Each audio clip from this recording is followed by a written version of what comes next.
It's still scary for you, even now? 100%. Yeah, you still think, oh, it's kind of like your baby and your... Exactly, and it also has to be really good, or you're let known pretty quick. That's not. Oh, I know, that is quite scary actually, even for someone like you who's got all of this brilliant career, you know, and so much in front of you. Yeah. You've still got that kind of anxious. 100%. Yeah, it's scary because you live with it for so long. I know every artist that you've ever spoken to says the same thing because it's so true. It's like you live with it for so long. You write every word of it. You play all the instruments, you mix it, you do all the mad stuff that goes on behind the scenes, and then it's no longer yours. I know it's everybody else's, but that's good. That's good. Tell you what though, Elton John is a big fan of yours, and if he gives you the seal of approval, that really is, it's almost like you've got a degree. Stop there. Elton John says it's fine, so it's okay. Honestly, it's like you've graduated, you know. Exactly. No, Elton's always been great to me. Like he realised early doors that I was a songwriter and always took me under his wing, and he's been really good with young artists in general. He knows exactly what's going on. He could tell any of us where we are in the charts at any certain moment. He he studies all of that stuff and knows what's coming out and what's good and what's not. And if I ever write a song, I will always send it to him, just to get an idea of what he thinks of it, and because if it's bad, he'll give you a proper answer. You know? Yeah, he will, and that's great. That's so important. That's really, really important. Another person that he sort of mentored and he really admires is Lewis Capaldi, and you two are going to be on tour later on this year. That's going to be such good fun. He's a great guy, isn't he? He's the funniest man in the world. Myself and Lewis are really good mates. That Celtic thing, kind of like what goes on here. Exactly. Do you know what I mean? We get each other. Yeah, exactly. It's just no one else understands us but us. Exactly. And. But myself and Lewis are good mates, and we talk about it so much. Like, let's do some shows together. And he's obviously kicking off on a different level, but he was busy for a long time, and we'd kind of have drunken conversations where we'd be like, let's do some shows together, and then we'd never talk about it ever again. So one day I was like, right, let's call him and we'll actually do it. And then now we're going on a 4 or 5 week tour of North America together. Oh my goodness! In April and May.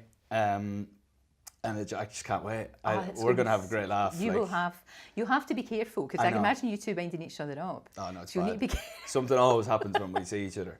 But that's great, isn't it? It's great, but I just don't trust us.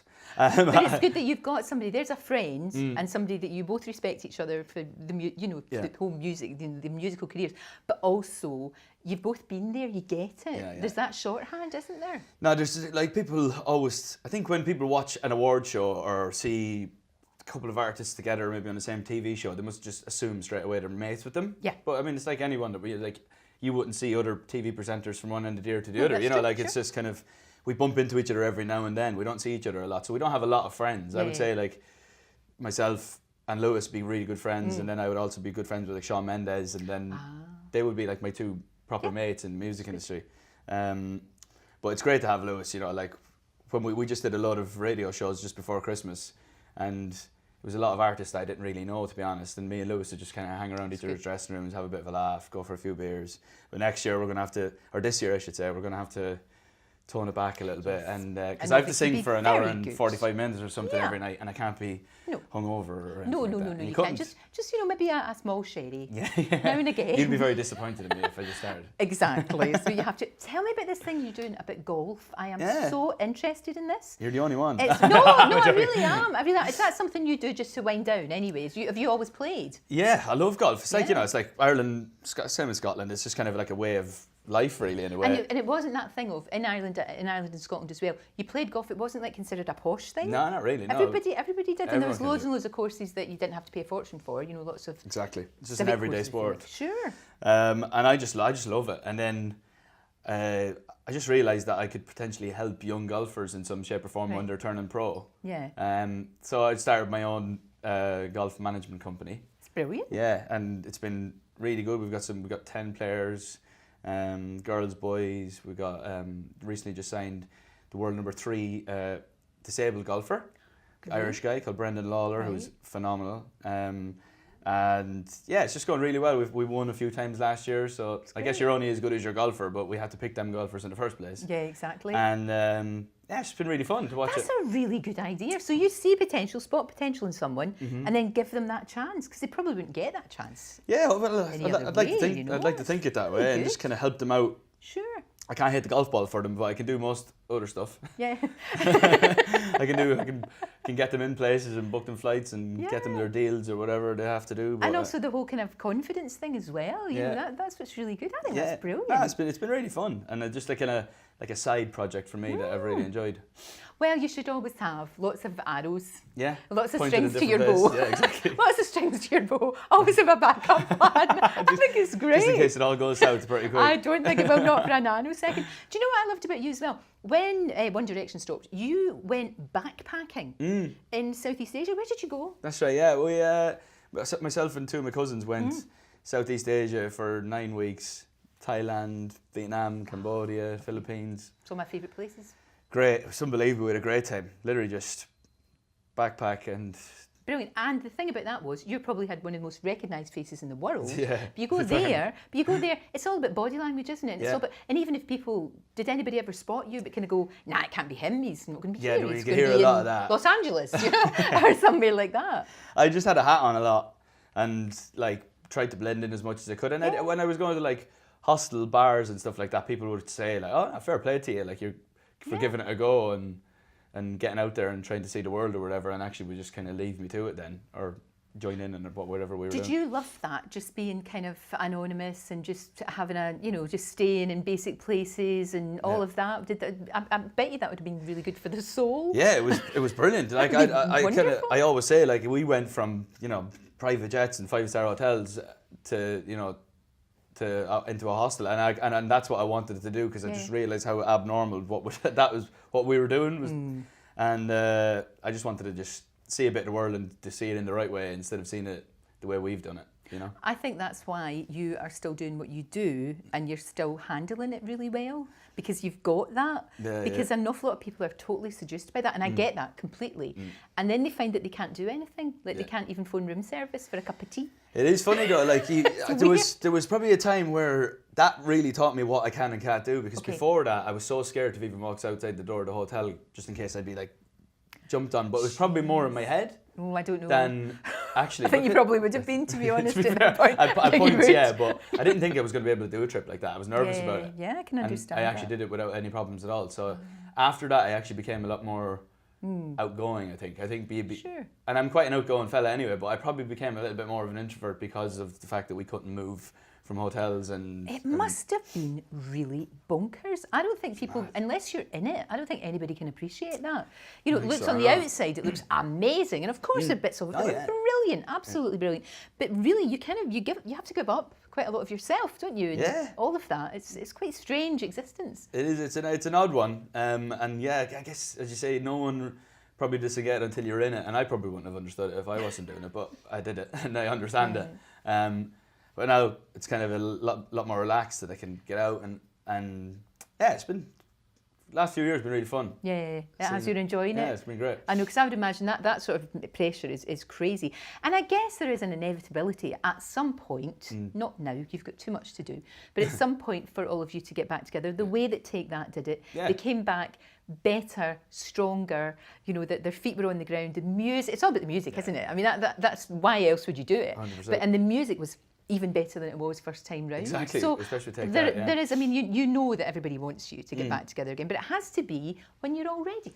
Exactly. We get asked about it all the time. Of course you do, all the time. And everyone's like makes up, there's like rumours flying around every week that, oh, it's happening. Yeah. I mean, we're all just having like a great time doing what we're doing, to be fair. Everyone's enjoying making their own music, doing their own like tours and stuff, you know, like stuff that I've got coming up this year. It definitely won't be this year, put it that way. It's just kind of as you say, it's probably an inevitability that it'll happen at some point, but no one knows when that but it doesn't actually happen. is. Yeah, it doesn't have to be now. It doesn't have to be in 1, 2, 3, 4, 5 years. It doesn't matter. Exactly. You know, you've got this incredible fan base that you've got together and as separate entities. You've got that too, and your fans are so loyal. Everyone talks about they that. do, no, but they really are, and that's that. And I know you don't take that for granted because you can't. But you know, they'll be sitting here now waiting to hear this single. They'll have downloaded it already, obviously, and waiting for the album. And that's, as you said, it can be a pressure, but it's amazing. It's amazing because we're some of the lucky ones that know for a fact that there will be people that go and listen to it, you know, when it comes out. Not a lot. Some artists don't have that freedom. Sure. So we're lucky that there are people sitting there waiting for it, and that pressure and that the scrutiny nearly is a good thing. People are waiting to hear what you've got to offer. I still get nervous, obviously, about releasing stuff, but it's exciting at the same time. I can't wait. Like, all I'm thinking about is my tour show and what that looks like with all the new songs and the old songs, and yeah, it's an exciting time. You're also very hands-on when it comes to that, isn't it? Yeah. You know, if you're doing a video, or if you're doing anything like that, or how the stage looks, or you know, all of that, you've got to be, haven't you? You've got to be on it, because it's, especially when it's only you. Oh, 100%. You know, you have to, and also you get much more from it if you're so involved. Yeah, 100%. There's a music video that I'm going to be making next week, and I've been mad into like how it's going to be shot and all the different scenarios and stuff like that, and even the stage design. I've told everyone I want a stage designer credit in the program when you're out. I've been really big into like how it all looks. Yeah. Because it's mine at the end of the day. My name's on the door, no one else's. So actually, Anne Lewis's, but my name's on the door, and yeah, it has to be coming from me. I love that. I love that stuff. I'm mad into it. Yeah. Can you have a little bit of OCD? Are you quite? Yeah. Oh yeah. I don't think that's a bad thing. No, there has to be. I don't think that's a bad thing. Yeah, I'm very into it, and I'm very meticulous about all sorts of stuff. Even when it comes to the music, when it comes to the video, blah blah blah blah. I suppose you have to be. What a life you've had, and you're still such a baby. It's crazy. It is mad, and we were just talking about it there. A tweet I tweeted 10 years ago, like last week or something. It was like, when I applied for the X Factor, I tweeted saying, apply for the X Factor, hope it all works out. And that was like 10 years ago to the day or something like that the other day. 10 years, like. It's remarkable. I'm only 26. You're just a wee baby. Still. Now look, are you still single? Because this is ridiculous. What is going on? Women of the world, what is happening? Come on. I was taken for a while, and now I'm back. Don't worry about me. You'll be all right. Whenever you're free. Listen, I'm free all the time. I've been chasing this down for in 8 years. another life, if I was 100 years younger, it would be lovely. But you've got so much to offer. For goodness' sake, but you're too busy. That's the trouble. You're too busy making music. You've got no time for you. You have once you've got this tour over and you've sorted yourself out, then you can think about that. Maybe you can think about it. What is the thing that makes you the happiest? What makes me the happiest? Yeah, and don't be rude. Typical. Typical Lorraine. So you could have said, playing my music. Yeah, well, that. I know, I'm a man of simple pleasures. I enjoy writing tunes. I love getting up on stage. That's where I'm at my most comfortable and most happy. You can tell. Yeah. You can tell you love it. You know, there's some artists that they're there almost despite themselves. But you absolutely love it. And that comes across, and it's just great. Yes, I mean, it's exactly what, when I was a child, dreaming of what it would look like. It looks like this, so